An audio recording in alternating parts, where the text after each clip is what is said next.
የሻዕቢያ ጦር ወደ መቀለ በገፍ እየገባ መሆኑ ተሰማ። የሻዕቢያ ጦር ወደ ኢትዮጵያ እየገባ ያለው ጦርነት ለመክፈት ነው እየተባለ ይገኛል።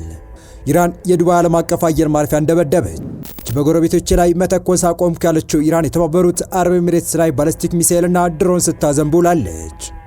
ኢራን ከባዱን ጥቃት ዛሬ ታያለች። ትራምፕ ያለምንም ቅድመ ሁኔታ እጅ ካልሰጣችሁ አስቀያሚ ሞት ትሞታላችሁ ሲሉ የዛቱት ትራምፕ በኢራን ላይ ከእስከዛሬው የከፋ ድብደባ እንደሚያደርጉ አስታውቀዋል። የምስራቅ አፍሪካ ቀጠና ላይ እያንዣበበ የሚገኘው የጦርነት ደመና አሁን ወደ መጨረሻው ምዕራፍ ሊሸጋገር ከጫፍ መድረሱ እየተነገረ ይገኛል። ከፕሪቶሪያው ስምምነት ማግስት ጀምሮ በሻከረ ግንኙነት ውስጥ ቆይተው በቀይ ባህር ጉዳይ ደግሞ ወደ ከረረ ፍጥጫ ውስጥ የገቡት ኢትዮጵያና ኤርትራ አሁን ያሉበት የጦርነት ዝግጅት ደግሞ ቀጠናውን በከፍተኛ ሁኔታ አስግቷል። ሁለቱም ሀገራት ጦራቸው ወደ ድንበር አካባቢዎች እያስጠጉ ሲሆን የሻዕቢያ ጦር ደግሞ ከህወሓት ጋር በመሆን ጦሩን ወደ ትግራይ ክልል እያስገባ መሆኑ በስፋት እየተነገረ ሲሆን ዓላማው ጦርነት ለመክፈት ነው መባሉ ትኩረት ስቧል። በዝርዝር እንመለስበታለን። በሌላኛው መረጃችን ደግሞ በጎረቤት ሀገራት ጥቃት አልፈጽምም ያለችው ኢራን የዱባይ ዓለም አቀፍ አየር ማረፊያን በከባዱ ስለመደብደባ የተሰማውንና ትራምፕ ደግሞ ኢራን በሳምንት ቆይታዋ አይታ የማታውቀውን ድብደባ ዛሬ እናሳያታለን ስለማለታቸው አክለን ይዘን ተገኝተናል። ሰላም ውድ የሁሉ ዴይሊ ቤተሰቦች እንደምናላችሁ፣ ቻናሉን ሰብስክራይብ፣ ላይክ፣ ሼር ያደርጋችሁ እስከ መረጃዎቻችን ፍጻሜ አብራችሁን ቆዩ። የኤርትራ ጦር በተለያዩ አቅጣጫዎች ወደ ትግራይ ክልል እየገባ መሆኑን የአካባቢ ምንጮች ዋቢ አድርጎ ተነባቢው ዘአፍሪካ ሪፖርት ዘግቧል። ወደ ኢትዮጵያ ግዛት ለመግባት የተለያዩ ስልቶችን እየተጠቀመ መሆኑ የተነገረለት ጦሩ ወደ ኢትዮጵያ እየገባ ያለው ጦርነት ለመክፈት ነው ተብሏል። የኤርትራ ወታደሮች የኢትዮጵያን ጦር የደንብ ልብስ በመልበስ ጭምር በስውር እንደሚንቀሳቀሱ ወታደራዊ ምንጮች እያጋለጡ ናቸው። ቢያንስ 600,000 ሰዎች ለህልፈት ከዳረገው የ2 ዓመቱ የሰሜን ኢትዮጵያ ጦርነት በኋላ ያልተፈቱ ጉዳዮች የአፍሪካ ቀንድ ዳግም ወደ ግጭት እንዳይከቱ ስጋት ፈጥሯል። የመረጃው ባለቤት የሆነው ዘአፍሪካ ሪፖርት የአካባቢ ነዋሪዎችና ማንነታቸው ያልተገለጸ ወታደራዊ ምንጮችን ጠቅሶ እንደዘገበው የኤርትራ ወታደሮች በተለያየ አቅጣጫ ድንበር ጥሰው ወደ ትግራይ በመግባት እስከ መቀለና አዲግራት ድረስ መድረሳቸው ተጠቁሟል።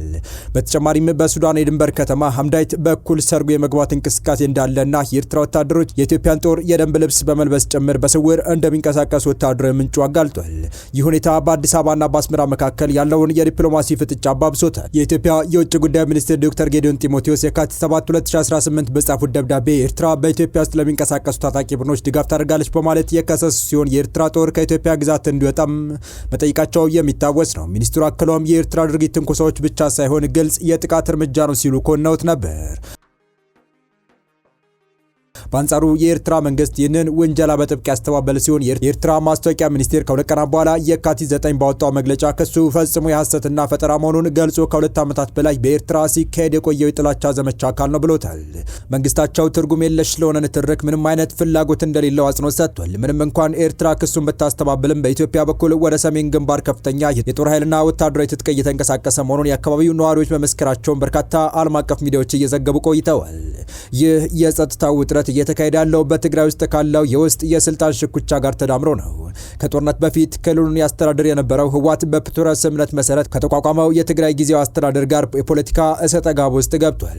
የዓለም አቀፍ የቀውስ አጥኚ ቡድን ክራይሲስ ግሩፕ መረጃ እንደሚያሳየው የትግራይ ኃይሎች ጥር 26 ወደ አከራካሪው የሰሜን ምዕራብ ትግራይ ጸለምት አካባቢ በመግባት ከፌዴራል ኃይሎችና በአማራ ክልል ታጣቂዎች ጋር የተጋጩ ሲሆን ከ3 ቀናት በኋላ ጥር 29 ወደ ደቡብ ራያ አካባቢዎች ኮረምና አላማጣን አጥቅተዋል። ይህ ሁሉ የህወሓት ትንኮሳ በኤርትራ መንግስት ድጋፍና አበረታችነት የሚደረግ መሆኑን የሚጠቅሱ ወታደራዊ ምንጮች አሁን ደግሞ በሁለቱ ኃይሎች መካከል እየተሰራበት ያለውን ጽምዶ የተባለ የትብብር ማዕቀፍ በመጠቀም ሻዕቢያ በቀጥታ ጦሩን ወደ ትግራይ ማዕከላዊ አካባቢዎች በግልጽና በህቡ እያስገባ መሆኑን የገለጹ ምንጮች የዚህ ወታደራዊ እንቅስቃሴ ዓላማ ደግሞ የፌዴራል መንግስቱ ላይ ጦርነት ለመክፈት እንደሆነ እየገለጹ ናቸው።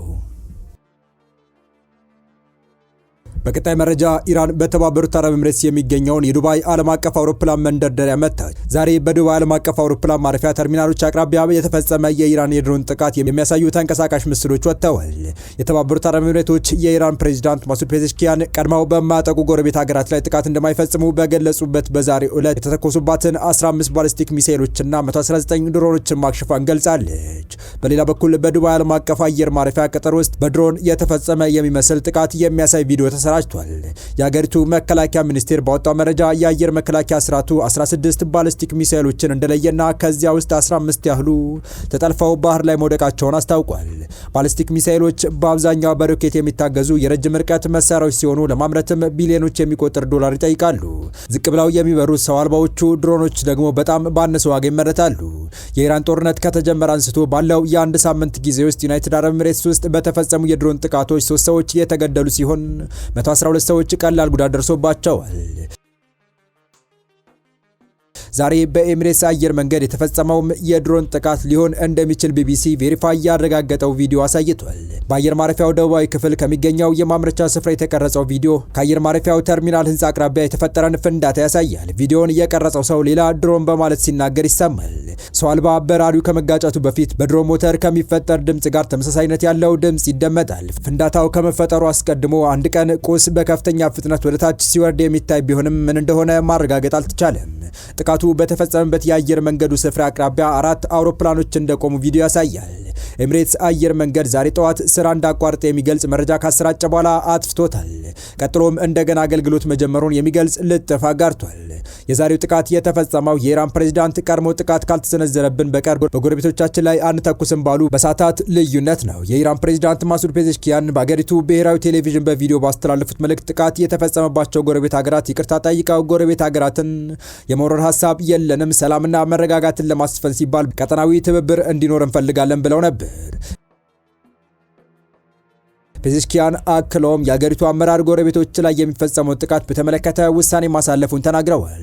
የአገሪቱ ጦር ኃይሎች ካሁን በኋላ ቀድመው ካላጠቁ በስተቀር ጎረቤት ሀገራት ላይ ጥቃት እንዳይፈጽሙ እንደታዘዙ አስታውቀዋል። ካሁን ጀምሮ እነዚህ ሀገራት ካልተጠቃን በስተቀር ጎረቤት ሀገራትን ማጥቃት ወይም ሚሳኤል መተኮስ የለባቸውም፣ ይህንን በዲፕሎማሲ መፍታት አለብን ብዬ አስባለሁ ብለዋል። ፕሬዚዳንቱ አክለው ጥቃቶቹ የተፈጸሙት በወታደራዊ አመራሮች መካከል በተፈጠረ የመረጃ ልውውጥ ስህተት ምክንያት እንደሆነ ገልጸዋል።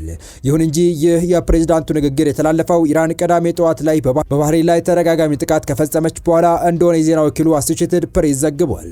ከዚህ የአንድነት ጥሪ በኋላ ኢራን የተባበሩት አረብ ኤሚሬቶች ላይ ከባድ ጥቃት መሰንዘሩ አነጋጋሪ ሆኗል። በቀጣይ መረጃ የአሜሪካ ፕሬዝዳንት ዶናልድ ትራምፕ ዛሬ ኢራን እጅግ በኃይለኛው ትመታለች ሲሉ ከዚህ ቀደም ኢላማ ያልነበሩ የቴህራን ባለስልጣናት ላይ ጥቃት ሊፈጸም እንደሚችል ገለጹ። ፕሬዝዳንቱ ትሩዝ ሶሻል በተባለው የማህበራዊ ሚዲያ ገጻቸው ባሰፈሩ ጽሑፍ የኢራን ፕሬዝዳንት ማሱድ ፔዜሽኪያን ከሰዓታት በፊት ያደረጉትን ንግግር ጠቅሰዋል። ፔዜሽኪያን በኢራን ጥቃት የተፈጸመባቸው ጎረቤት ሀገራት ይቅርታ ጠይቀው ካሁን በኋላ ቀድመው ጥቃት ካልፈጸሙ በስተቀር ጎረቤቶችን እንደማያጠቁ ተናግረው ነበር።